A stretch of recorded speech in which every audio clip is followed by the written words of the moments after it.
Mabigat talaga ang nursing. Parang butas talaga yung bulsa ng nanay ko, tita ko, lola ko, lahat sila. So, kahit na mabigat yung nursing dito sa Adamson, nakita ko na student-friendly siya. Makikita mo na mas malaki yung matitipid mo pag sa Adamson ka. So, I chose Adamson University kasi po yung father ko po is an alumnus. Kapag po kasi yung immediate family mo is dating graduate ng Adamson, may less siya, which is 5% from the tuition mo. So, since nursing, ayun, mabigat, sobrang bigat talaga niya. So, malaking help yung 5%. I was also searching po for nursing schools na pwede ko ma-applyan. Pero one of my dream schools rin talaga is Adamson University. So, nung nalaman ko na may nursing dito, sabi ko, yun, sakto. Nag-search ako sa net kung ano ba yung mga top performing schools sa nursing. Tapos doon, nakita ko, high passing rate talaga. So, na-compel ako na, okay, dito ako papasok. Sabi ko, okay, dito ako sa Adamson. Ako si Cassie. Ako si Nicole. Ako si Ian. Ako si Christian. At ito ang aking kwentong classmate.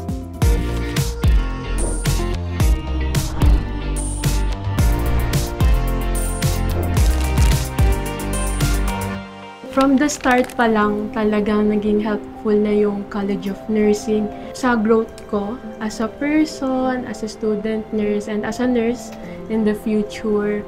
So marami akong natutunan sa tulong ng mga kaklase, mga faculty members ng College of Nursing. Yung stress nila with student health, kasi for other schools, napapansin ko, yung clinical hours nila, minsan umaabot ng graveyard. Dito sa atin, talagang gusto nila at peak condition ka. Kasi hindi ka nila ilalagay sa situation na isip nila unsafe ka. Hindi sa Adamson, nakita ko na student-friendly siya.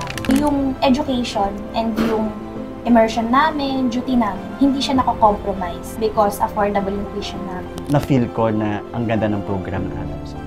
Kasi ako, na nagtatrabaho na ako sa ospital, tapos na-a-apply ko yung mga natutunan ko dun sa mga clinical instructors ko. So parang excellence is a perfect word to describe the college. So yung immersion namin, nag-start siya ng second year kasi ang focus nun is community health nursing. So sa immersion, ang gagawin mo dun is i-assign ka ng prof, ganyan, kung sang family ka. Tapos ang pinaka-goal niya is to know kung ano yung disease ng household, ganyan. Yung parang paano mo, ano yung mabibigay mong health education para makatulong sa kanila. Ganun kami pinalaki ng Adamson para maging Vincentian nurses sa future.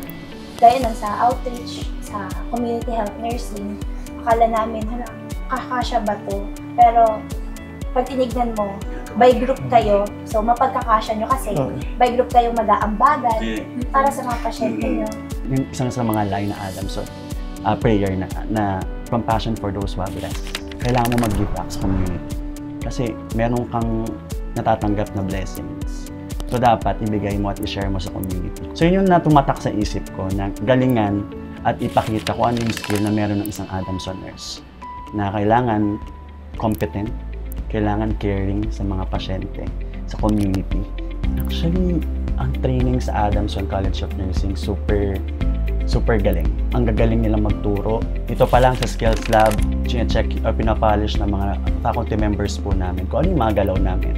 So dito pa lang, minamold na kami ng mga faculty members namin na dapat ganito gumalaw ang isang nurse.